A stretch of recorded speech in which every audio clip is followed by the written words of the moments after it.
السلام علیکم ورحمۃ اللہ وبرکاتہ. الحمد للہ کفا وسلام علی عباده الذین اصطفى اما بعد. اعوذ باللہ من الشیطان الرجیم. بسم اللہ الرحمن الرحیم. لیلۃ القدر خیر من الف شہر.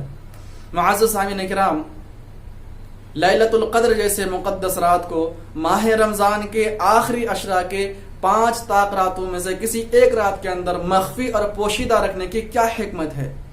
اس کی اصل حکمت یہ ہے تاکہ بندہ زیادہ سے زیادہ اللہ کی عبادت کر سکے، زیادہ سے زیادہ بندہ اللہ تبارک و تعالیٰ کی عبادت کر کے نیکیاں حاصل کر سکے، زیادہ سے زیادہ توبہ استغفار کر سکے، زیادہ سے زیادہ اللہ تبارک و تعالیٰ کا ذکر و اذکار کر سکے.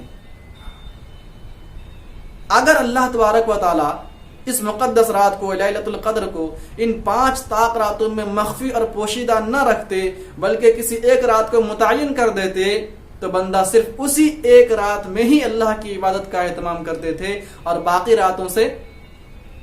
راتوں کو عام راتوں کی طرح گزار دیتے تھے. اس لیے اللہ تبارک و تعالیٰ نے ان 5 راتوں کے اندر چھپا رکھا ہے.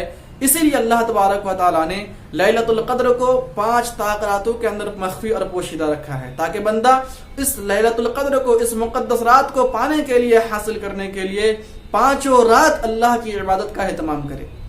اور جب بندہ 5 رات اللہ تبارک و تعالیٰ کی عبادت کا اہتمام کرے گا تو لیلۃ القدر کے فوائد سے بھی مستفید ہو جائے گا، اور 5 رات جو کثرت سے اللہ کی عبادت کا اہتمام کرے گا اس کا بھی زیادہ سے زیادہ اجر و ثواب اس کو مل سکے.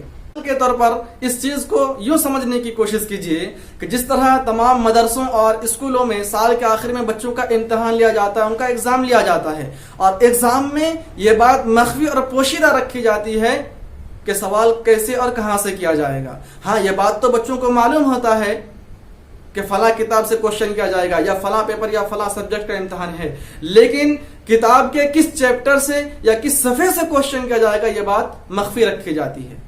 کیوں امتحان کی ضرورت کیوں پڑتی ہے؟ جبکہ اساتذہ کو سال بھر پڑھانے کے بعد یہ اچھی طرح اندازہ لگ چکا ہوتا ہے کہ کون سا بچہ کتنے مارکس اور کتنے نمبرات کے قابل اور مستحق ہیں. اس کے باوجود امتحان کا مقصد یہ ہوتا ہے کہ وہ اسٹوڈنٹس، وہ طالب علم جو پابندی کے ساتھ سبق یاد کیا اور سنایا کرتے تھے، اس امتحان کے بہانے سے کتابوں کی تیاری کر کے مزید اس کے علم میں اضافہ ہو سکے. اور وہ اسٹوڈنٹس جو پابندی کے ساتھ درس یا سبق یاد نہیں کیا کرتے تھے، نہیں سنایا کرتے تھے، کم سے کم اس امتحان کے بہانے سے سبق یاد کر لے اور کتابوں کی تیاری کر لے تاکہ وہ اس کو درجے میں آگے بڑھایا جا سکے، کلاس میں آگے بڑھایا جا سکے.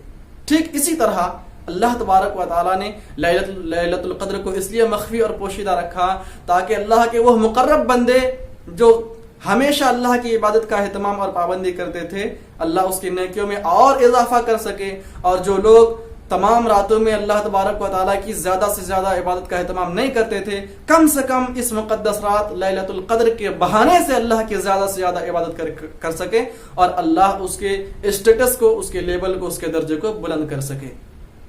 یہ لیلۃ القدر کو مخفی رکھنے کی حکمت ہے.